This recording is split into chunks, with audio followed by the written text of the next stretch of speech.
வணக்கம். இந்திய நேரப்படி காலை 6 மணி. ஜெம் தலைப்புச் செய்திகள்.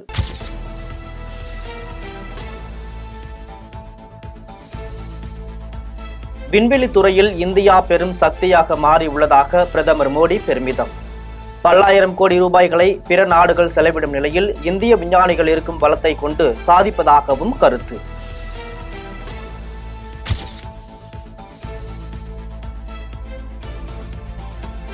வானிலை மற்றும் காலநிலையை துல்லியமாக கணிக்கும் சூப்பர் கம்ப்யூட்டரின் பணிகளை தொடங்கி வைத்தார் பிரதமர் மோடி. டெல்லியில் நடைபெற்ற விழாவில் காணொலி மூலம் 3 பரம் ருத்ரா சூப்பர் கம்ப்யூட்டர்களை நாட்டுக்கு அர்ப்பணித்தார்.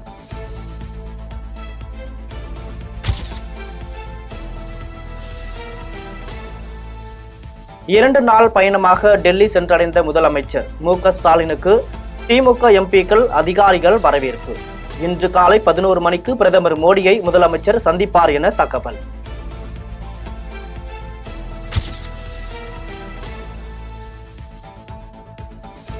காங்கிரஸில் அதிகபட்ச நேரம் உட்கட்சி சண்டையிடையிலேயே போய்விடுவதாக பிரதமர் மோடி விமர்சனம். 10 ஆண்டுகளாக பொது பிரச்சனையில் இருந்து விலகிவிட்டதாகவும் பாஜக தொண்டர்களிடம் நமோ செயலி மூலம் பேச்சு.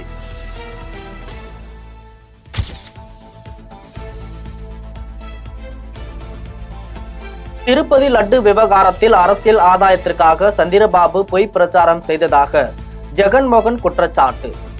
களங்கத்தை துடைக்க 28ஆம் தேதி ஒய்எஸ்ஆர் காங்கிரஸ் சார்பில் கோயில்களில் சிறப்பு பூஜை நடத்தப்படும் எனவும் அறிவிப்பு.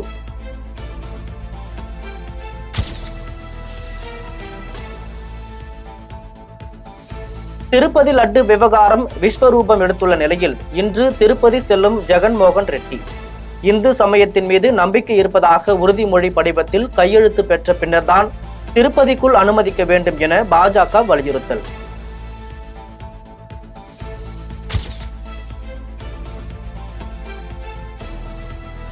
பிரதமர் மோடியுடன் செஸ் ஒலிம்பியாட்டில் தங்கம் வென்ற இந்திய ஆண்கள் மற்றும் பெண்கள் அணியினர் சந்திப்பு. புதிதாக ஏதாவது சாதிக்க வேண்டும் என்ற உத்வேகம் நமக்குள் எப்போதும் இருக்க வேண்டும் என்று மோடி அறிவுரை.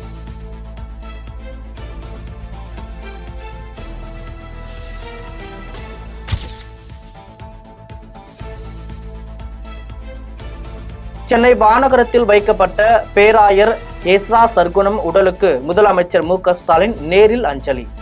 தமிழ்நாடு அரசு சார்பில் காவல்துறை மரியாதையுடன் இறுதி அஞ்சலி செலுத்த முதலமைச்சர் உத்தரவு.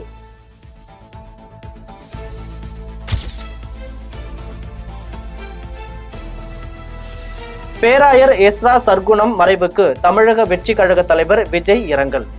எஸ்ரா சர்க்குணத்தின் மகள் கதிரொலியை தொலைபேசியில் அழைத்து இரங்கல் தெரிவித்தார் விஜய்.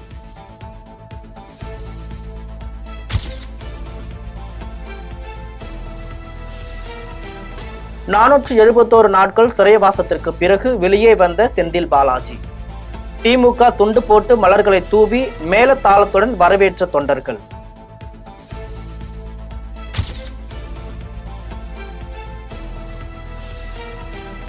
தியாகி என கூறுவதற்கு செந்தில் பாலாஜி சுதந்திர போராட்டத்தில் பங்கெடுத்துக் கொண்டா சிறை சென்றார். எதிர்கட்சியில் இருக்கும் பொழுது செந்தில் பாலாஜியை துரோகி என்று சொன்ன தற்போதைய முதலமைச்சர் தன் கட்சிக்கு வந்தவுடன் அவரை தியாகி என்பதா என தமிழிசை கேள்வி.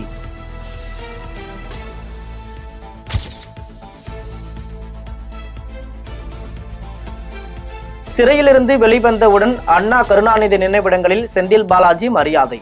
அமைச்சர் பொன்முடி மற்றும் கட்சி நிர்வாகிகளுடன் சென்று மரியாதை செலுத்தினார்.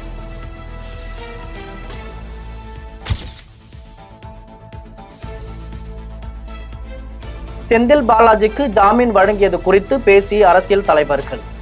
இப்போது இருக்கக்கூடிய மரியாதைக்குரிய முதலமைச்சர் அவர்களே, திரு செந்தில் பாலாஜி அவர்கள் மீது என்னென்னவெல்லாம் ஊழல் வழக்கு இருக்கு, அவர் எப்படியெல்லாம் இருக்காரு அப்படிங்கறத வேற யாரோ சொல்லல, அவரே ஸ்டேட்மெண்ட் கொடுத்திருக்காரு. இன்னைக்கு அவர் கட்சி மாறுண்டால முதலமைச்சர் அவர்களுக்கு அதெல்லாம் மறந்திருக்கலாம். ஆனால் மக்கள் மறக்க மாட்டார்கள். இதை மனதில் வைத்துக் கொண்டு இந்த அரசு செயல்பட வேண்டும் அப்படிங்கறது எங்களோட கோரிக்கை. அது அந்த திருடுறது, கமிஷன் வாங்குறது, லஞ்சம் பெறுறது, டாஸ்மார்க் சரக்க கூடுதலா விலை வச்சு விற்கிறது, 10 ரூபா கூட்டுறது, நேரம் கணந்து விற்கிறது, கள்ளச்சரக்கு ஓட்டுறது, இதெல்லாம் தியாகத்துல வருது. உங்களுடைய தியாகம் போட்டுறது. நான் என்ன நினைக்கிறேன், எனக்கு யார் மேல வருது இல்ல, எங்க பாட்டை ஒருத்தன் செக் இழுத்தான்ல, அவர் மேல 9 வருஷம் 8 வருஷம் ஜெயில இருந்தாங்க எங்க தாத்தங்க எல்லாம் தூக்கில தொங்குனாங்கல்ல, இவங்க அது இதுக்கெல்லாம் பேர் தியாகம்னா அதுக்கு பேர் என்ன தம்பி சொல்றது? இந்த வழக்கை உங்ககிட்ட கேட்கிற அண்ணன் மனச்சான்றோட பதில் சொல்லு. இந்த வழக்க போட்டது யார்? திமுக. நல்லா தெரியுதுல்ல, உள்ள வச்சது யார்? இப்ப இப்ப இப்ப இருங்க சிரிக்காதீங்க. அதிமுக ஆட்சியில நீங்க அவர் மேல வழக்கில் தான் உள்ள போயிட்டு வந்திருக்கிறாரு. உள்ள போங்க அப்புறம் வாங்க. இது என்னது? நீங்க அனுப்புனது நீங்க தான். இப்ப வருக வருக உங்க தீர செயல் வீர செயல் உங்க கட்சியில இருந்தா வீர தீர தியாகம் ஆயிரும், அடுத்த கட்சியில இருந்தா அது ஊழல் குற்றச்சாட்டாயிரும். இதே ஐயா கரூர்ல பேசினது இருக்கு. கட்ட கேட்டுக்கு இவர் முதலமைச்சர் வேட்பாளர் பட்டியலே இருக்கிறார்.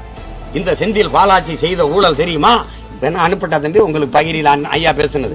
திருப்பி கட்சியில் சென்று உங்களை மாதிரி ஒருவருக்காக தான் காத்திருந்தோம், அங்க செய்த திருட்டை இங்க வந்து செய்யுங்க. அதுதான் ஏன்னா நல்ல திருடன்.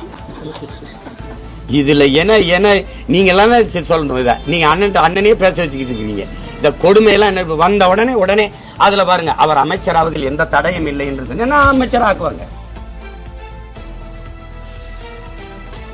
பெரியாருக்கு தமிழ்நாட்டுல யாருதான் மரியாதை செய்யல? மாலை வச்ச உடனே திராவிட அரசியலா? தம்பி விஜய் எப்பவாச்சும் சொன்னாரா என சீமான் சரமாரி கேள்வி.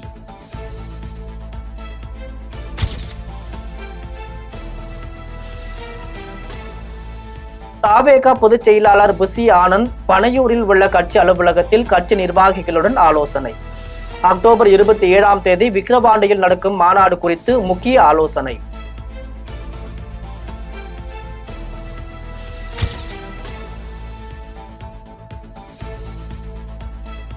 உடல் எடையை குறைக்க பவன் கல்யாண் விரதம் இருக்கிறார். லட்டு உருட்டை விட இந்த உருட்டு பெருசா இருக்கு. திருப்பதி லட்டு சர்ச்சை குறித்து சீமான் ஆவேச பேச்சு. உருட்டினதை விட இவங்க உருட்டின உருட்டு இந்தியா முழுமைக்கும் பெரிய உருட்டு. அண்ணன் உனக்கிட்ட நேருக்கு நேராக கேட்கிறேன். பால் குடிக்கிற, நெய் ஊற்றி செய்யலாம். பால் எங்கிருந்து வந்தது? நெய் இருந்து வந்தது. கொழுப்பு இங்கிருந்து வந்தது. ஏடா நெய் தின்பா கொழுப்பு தின்ன செத்து போயிருவியா? என்ன உன் பிரச்சனை? இவங்க ஒரு பாட்பாடு வச்சிருக்காங்க தம்பி. இங்க பாரு, நல்லா கவனி. மாட்டு கருவிங்கிறன்னா கீழ் சாதி, பால் குடிக்கிற நடுச்சாதி, இடைசாதி, மூத்திரம் குடிக்கவே உயர்ந்த சாதி. உலகத்திலே இந்தியாவில் தான் தம்பி பால் கொட்டப்படுது, நெய் எரிக்கப்படுது, மூத்திரம் குடிக்கப்படுது.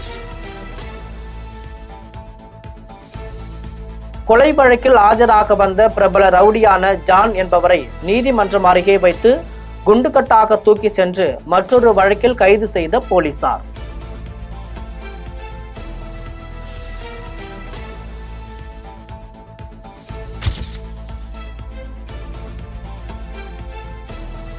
ஹரியானா தேர்தல் பிரச்சாரத்திற்கு இடையே ஊக்க மருந்து சோதனைக்கு ஆஜராகாத விவகாரம்.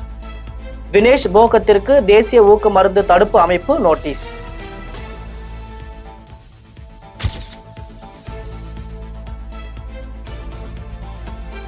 நூறு யூனிட் இலவச மின்சாரம் ரத்து செய்யப்பட உள்ளதாக பரவிய தகவல். சமூக வலைதளங்களில் பரப்பப்படும் உண்மைக்கு மாறான செய்திகளை நம்ப வேண்டாம். எங்களின் அதிகாரப்பூர்வ தளங்களை பார்க்கவும் என தமிழ்நாடு மின்வாரியம் எக்ஸ் தளத்தில் பதிவு.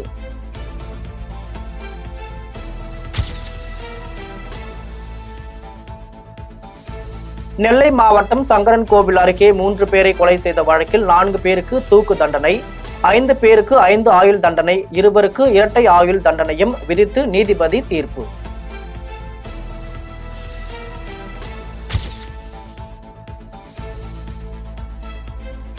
மெரினாவில் விமான சாகச நிகழ்ச்சி.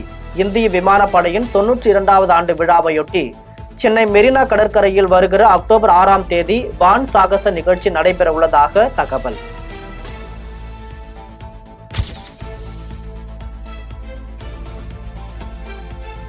தென்கொரியா நாட்டில் 2027ஆம் ஆண்டு முதல் நாய்க்கறிக்கு தடை. இறைச்சிக்காக நாய்களை வளர்க்கும் பண்ணை உரிமையாளர்களுக்கான மாற்று திட்டங்கள் விரைவில் அறிவிக்கப்படும் என துணை அமைச்சர் தகவல்.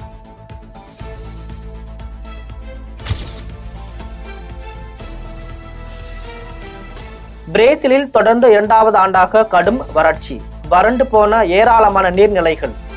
அமேசான் ஆற்றின் முக்கிய கிளை நதி, ஏரிகள் போன்றவற்றில் குறைந்து வரும் நீர் மட்டத்தால் வாழ்வாதாரம் பாதிப்பு.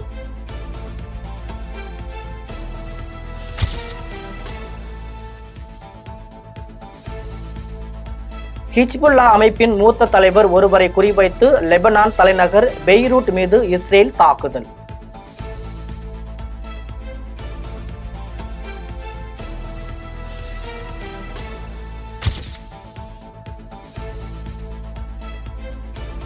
தமிழகத்தில் அனைத்து அரசு கலை அறிவியல் கல்லூரிகளிலும் மாணவிகளுக்கான தனி ஓய்வறை அமைக்க நிதி 8,55,00,000 ரூபாயை 3 வாரங்களில் ஒதுக்க வேண்டும் என தமிழக அரசுக்கு சென்னை உயர்நீதிமன்றம் உத்தரவு.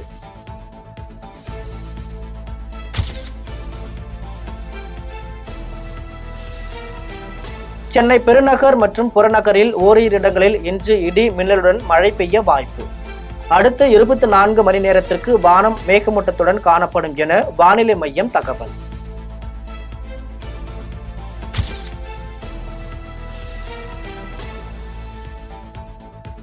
வங்கதேச அணி ஆல்ரவுண்டர் ஷகிப் அல் ஹசன் தென்னாப்பிரிக்கா அணிக்கு எதிராக மிர்பூரில் நடைபெறும் டெஸ்ட் போட்டியோடு டெஸ்ட் கிரிக்கெட்டிலிருந்து ஓய்வு பெறுவதாக அறிவிப்பு.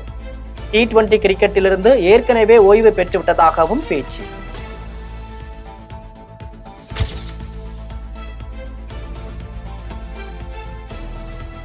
மும்பை விமான நிலையத்தில் பிரபல பாலிவுட் நடிகர் ஷாருக் கானை சூழ்ந்து கொண்ட ரசிகர்கள். உள்ளே செல்லவிடாமல் சுற்றி நின்று செல்ஃபி எடுக்க முயன்றவர்களை அப்புறப்படுத்தி ஷாருக் கானை அனுப்பி வைத்த போலீசார்.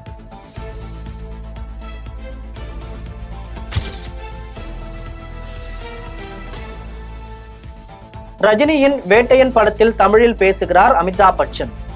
செயற்கை நுண்ணறிவு தொழில்நுட்பத்துடன் அமிதாப் பச்சனின் குரல் தமிழில் பதிவானது.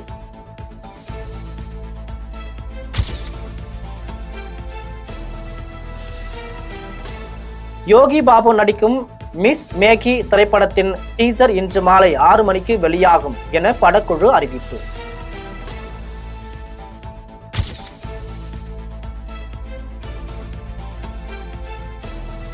மெய்யழகன் திரைப்படத்திற்கு வாழ்த்து தெரிவித்து மலையாள நடிகர் டோவினோ தாமஸ் எக்ஸ் தளத்தில் பதிவு.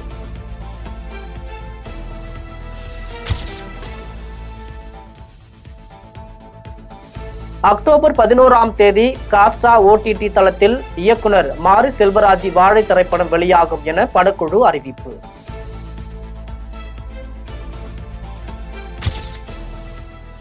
இத்துடன் ஜெம் செய்திகள் நிறைவடைகின்றன. மீண்டும் ஜெம் செய்திகள் காலை 8:30 மணிக்கு. உடனுக்குடன் செய்திகளை காண GemLive.tv என்ற இணையதளத்தில் இணைந்திருங்கள். நன்றி, வணக்கம்.